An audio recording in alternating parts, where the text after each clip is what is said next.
तो आइए आज हम लोग बात करते हैं कि जीवों के लिए लैंगिक जनन प्रणाली क्यों। आखिर लैंगिक जनन प्रणाली अन्य प्रणाली की तुलना में अधिक सार्थक क्यों है। जीवों में ये जो लैंगिक जनन है अधिक सार्थक क्यों समझा जाएगा। तो आइए जवाब जानते हैं। तो देखिए, एकल यानी इसको पैतृक कहेंगे। तो एकल कोशिका से दो संतति कोशिकाओं के बनने में डीएनए की प्रतिकृति बनना एवं कोशिकीय संगठन दोनों ही आवश्यक है। जब पैतृक कोशिका से दो संतति बनता है तो इस बनने के दौरान डीएनए की प्रतिकृति बनना और फिर कोशिकीय संगठन का बनना, ये दोनों ही आवश्यक है। चूंकि डीएनए प्रतिकृति की तकनीक पूर्णतः यथार्थ नहीं है, हम सभी ये जानते हैं कि जब डीएनए की प्रतिकृति बनता है उस बनने की तकनीकी में ये पूरी तरह से एक्यूरेसी के साथ, पूरी सटीकता के साथ, यहाँ पर यथार्थ मतलब वही चीज़ कहें, एक्यूरेसी पूरी सटीकता के साथ, ठीक है।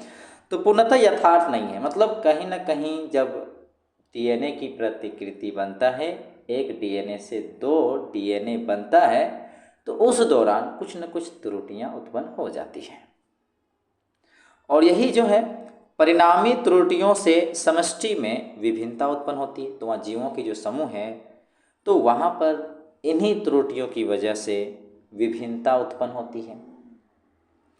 स्पीशीज की समष्टि में पाए जाने वाली विभिन्नता, स्पीशीज की समष्टि में पाए जाने वाली विभिन्नता उस स्पीशीज के अस्तित्व को बनाए रखने में सहायक होता है। देखिए, यही विभिन्नता जो है स्पीशीज को अस्तित्व में बनाए रखने के लिए सहायक होता है।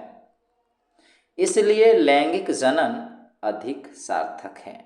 इन्हीं सारे विचारों को देखें तो ऐसा लगता है कि हाँ, यही वो जनन की प्रक्रिया है जो अधिक सार्थक है। आगे हम लोग नोट समझते हैं। यद्यपि डीएनए प्रतिकृति की प्रणाली पूर्ण रूपेण यथार्थ नहीं है, बिल्कुल हम लोग चर्चा इस बात का कर चुके हैं कि डीएनए की जो प्रतिकृति बनता है, वो जो प्रणाली है पूरी तरह से यथार्थ नहीं है। वह इतनी परिशुद्ध अवश्य है, किंतु ये इतनी सुगमता से या इतने अच्छे तरीके से उसकी प्रतिकृति जरूर ही बनती है कि जिसमें विभिन्नता अत्यंत धीमी गति से उत्पन्न होती है। देखिए, प्रतिकृति बनता है, ये बात सच है कि यथार्थ पूरी तरह से नहीं है, किंतु इतनी धीमी गति से होती है कि विभिन्न मतलब कहें तो विभिन्नता बहुत धीमी गति से उत्पन्न होती है।